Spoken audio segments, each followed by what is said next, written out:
Remote હાથમાં આપો. તો ઘડિયાળમાં જો અત્યારે કેટલા વાગ્યા છે.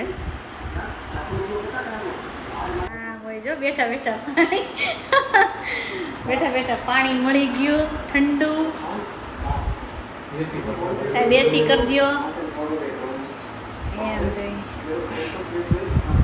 પગના તળિયા બળવા માંડ્યા છે. હેલો હાવાર.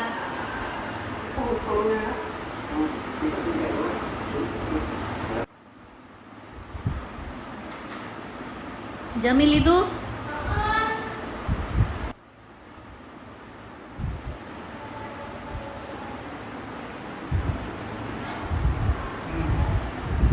તો આજનો વિડીયો હમણાં થોડીક વાર પછી કહું કે આજે આ વિડીયો શું કામ બનાવ્યો છે. કંઈક ઠંડુ પાણી પી લઉં, એસીની હવા ખાઈ લઉં, પછી હમણાં થોડીક વાર પછી કહું. આમ તો ખરેખર ઠંડા પાણીથી પહેલાં નાહી આવવાની જરૂર છે, પછી તમારે યાર વાત કરવાની જરૂર છે.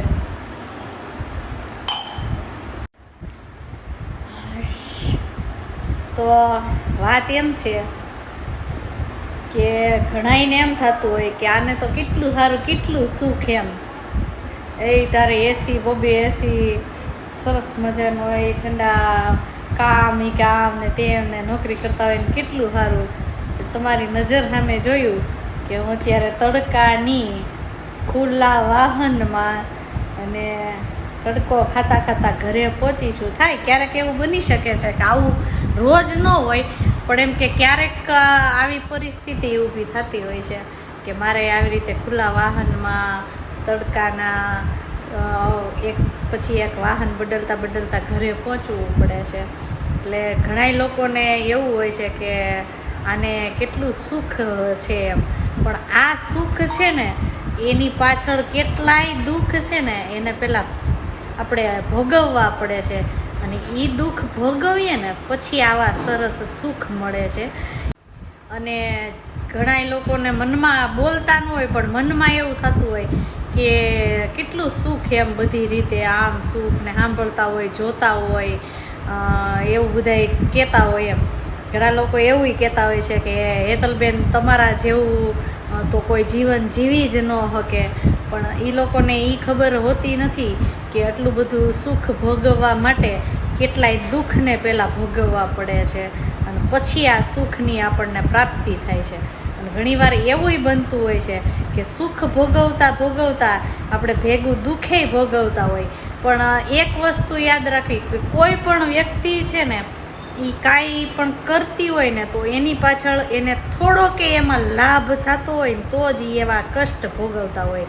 એટલે આવા બધા નાના નાના દુઃખ છે ને એ ભોગવીએ ને તો એના બદલામાં એક સુખ આપણને મળે છે. એટલે માત્ર સુખ જ જિંદગીમાં હોય એવું હોતું નથી, એની હારે કેટલાય દુઃખ છે ને એને ભોગવતા રહેવા પડે છે. અને આ દુઃખ ભોગવતા ભોગવતા પછી આપણને જ્યારે સુખ મળે છે ને ત્યારે આપણને કેટલાય ઘણું સારું લાગતું હોય છે.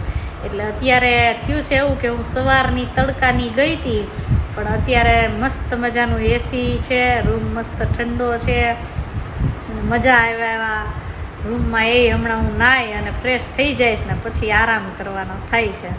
અને ઘણા લોકોને જે મારું માનવું એવું છે કે નોકરી કરવા જતા હોય ને ત્યારે એક થોડી કંઈ કષ્ટ પડતું હોય ને તો એ નોકરી છોડી દેતા હોય છે. અને ઘણીવાર કામ પણ નથી કરતા કે ભાઈ બહાર કામ કરવા નથી જવું અથવા તો કામ કરવું નથી, જે છે એમાં ઘણું અમારા એટલું. પણ એક વસ્તુ હું એટલું કહીશ કે આવી રીતે જ્યારે આપણે બહાર નીકળીએ છીએ ત્યારે તડકો શું છે કે ગરમી થાય છે કે શું છે કે કેવા વાહનમાં બેઠા છીએ એ કાંઈ ખબર એ આપણે ધ્યાન રાખીએ ને તો કાંઈ આપણે કાંઈ કરી શકીએ નહીં. મેં તમને હમણાં કીધું ને કે ગેસનો બાટલો ભરેલી વાન હતી અને એની ઉપર જ સીટ હોય ને એની ઉપર બેઠા હતા. પણ તમને માનશો નહીં કે મેં એક વાત એવી જાણી કે જે લોકો પ્લેનમાં બેઠા હતા, હમણાં જે અકસ્માત થયો એમાં, એ પ્લેનમાં બેઠા હતા ને એ લોકો તો પ્લેનમાં બેઠા હતા એટલે સળગીને મરી ગયા એમ કે એ કે તો શું પ્લેનમાં આવું બેસવાનું જ નહીં. કારણ કે જે લોકો બિચારા છત નીચે ઘરમાં હોસ્ટેલમાં બેઠા હતા, એ તો ક્યાંય નહોતા ગયા, તો પણ એને મોત આવવાનું હતું તો આવી જ ગયું. એટલે હું થોડીક વાર એ જે બાટલો ગેસનો જોતી હતી ને ત્યારે હું વિચારતી હતી કે માળું લે આ કે ગેસના બાટલા માથે તો બેહીને મુસાફરી કરવી કેટલી જોખમકારક કહેવાય. હું એ જ્યારે ગેસના બાટલા માથે બેઠી હતી ને સીટ માથે, ત્યારે મેં એક વિડીયોમાં એવું જ વાંચ્યું કે જેનું મોત છે ને એ નિશ્ચિત છે, મોત આવવું હોય ને તો ગમે ત્યારે આવી શકે છે. એટલે પછી એવો વિચાર આવ્યો કે હા સાચી વાત છે કે જો આવું થયું હોય તો હું આપણે કાંઈ પ્લેનમાં મુસાફરી હવે નહીં કરીએ. અને એવું ઘણી વખત થતું હોય છે. એટલે આવા અકસ્માત તો લખ્યા હોય, કિસ્મતમાં લખ્યું હોય એ જ થાય છે. એટલે પછી એ વિચારીને હું શાંતિથી બેઠી રહી. અને ઘણો ગરમ તડકો લાગતો હતો, પવન લાગતો હતો ગરમ, આજુબાજુમાં લોકો પણ આપણે કદાચ ન ગમે એવા બેઠા હોય, પણ એટલી ખબર હતી કે હમણાં હું ઘરે જઈશ ને એટલે મસ્ત એસીમાં મને ઠંડુ પાણી જમવા મળશે અને સરસ મજાની ફ્રેશ થઈને હું આરામ કરી શકી. એ જે મને આશા હતી ને એટલે હું એ ગરમ પવને સહન કરી શકતી હતી. અને આવું તો કેટલુંય આપણે સહન કરીએ ને ત્યારે આપણને સુખ મળે છે. એટલે માત્ર ભગવાન સુખ જ આપે એવું હોતું નથી, આપણામાં દુઃખ સહન કરવાની શક્તિ હોય ને તો આપણને ભગવાન છે ને એ સુખ આપે છે. સુખી પતિ જો બાજુમાં બેઠા, એ મજાના સુખી પતિ એસીમાં બેઠા હતા.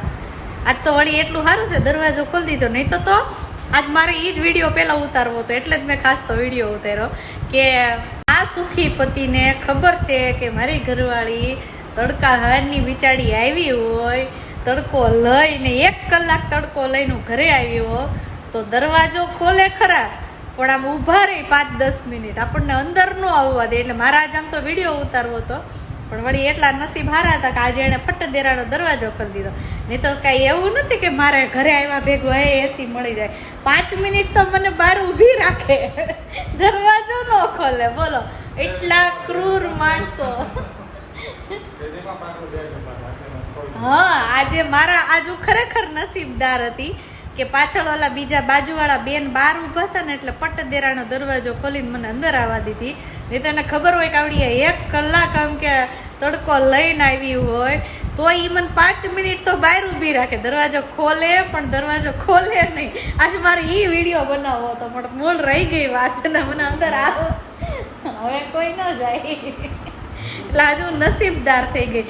નહીં તો આવું દુઃખ કોઈ નહીં છે કે 1 કલાક અને તોય હું પાછી હસતા મોઢે અંદર આવું. આવી ઘરવાળી કોઈ નહીં હોય કે 1 કલાક તડકામાં હેરાન થતી આવી હોય અને દરવાજો ખોલાય નહીં, 5 મિનિટ આપણને બહાર પડાવીને ઊભા રાખે અને તોય હસતા મોઢે અંદર આવે. છે આવી કોઈની ઘરવાળી બીજી હોય ને તો ન્યા ગરમ થઈ ગઈ હોય. તો હાલો હવે ફ્રેશ થઈ જાય ને ખાઈ પીને આરામ કરવાનો થાય છે.